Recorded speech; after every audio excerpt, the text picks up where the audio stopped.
dropping this in this week's polls, dropping from 3 all the way down to 9. That is the one and only Baltimore Ravens. Guys, I was high on the Baltimore Ravens last Monday Night Football back in week 12.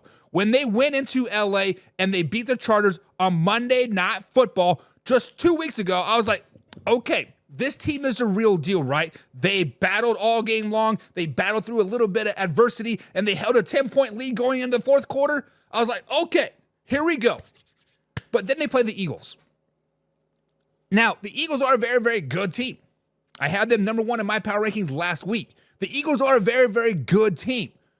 But they got outscored 14-3 in the second quarter, and they didn't score for the rest of the game until a mop-up duty touchdown late in the fourth quarter when basically the Eagles like, you know what, score. If you want to score, score. If this makes you feel better, it makes you feel better, right?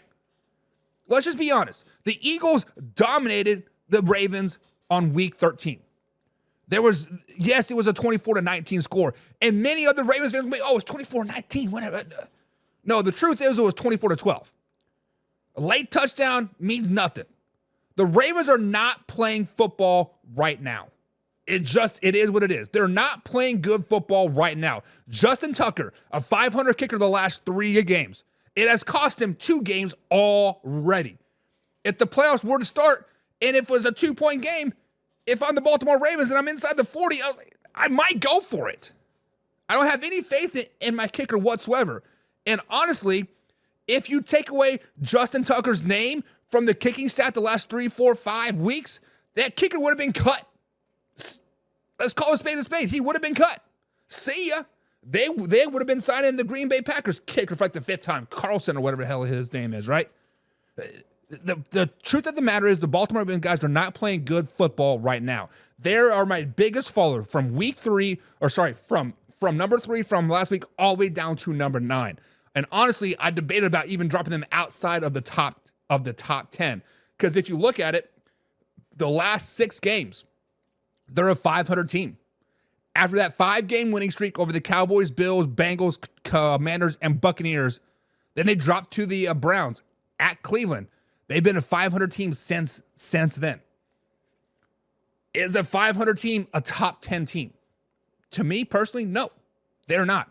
But their overall record, they are 8-5. They are still second in the AFC North, a very, very tough division, and they could still make some noise in the playoffs. But I do have them sitting at number 9. Number 9. Well, what do you guys think?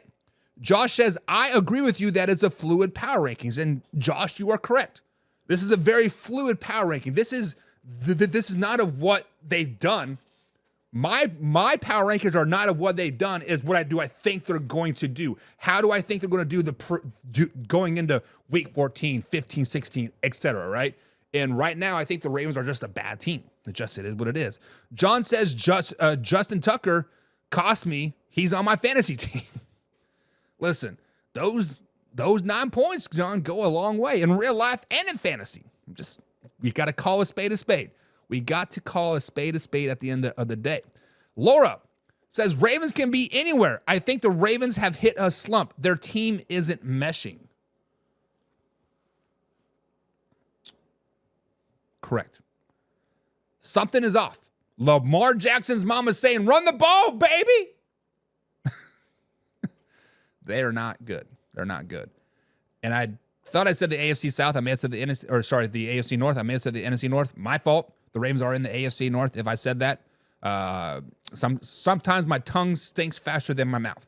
But as of right now, guys, at number 9, I got the Baltimore Ravens.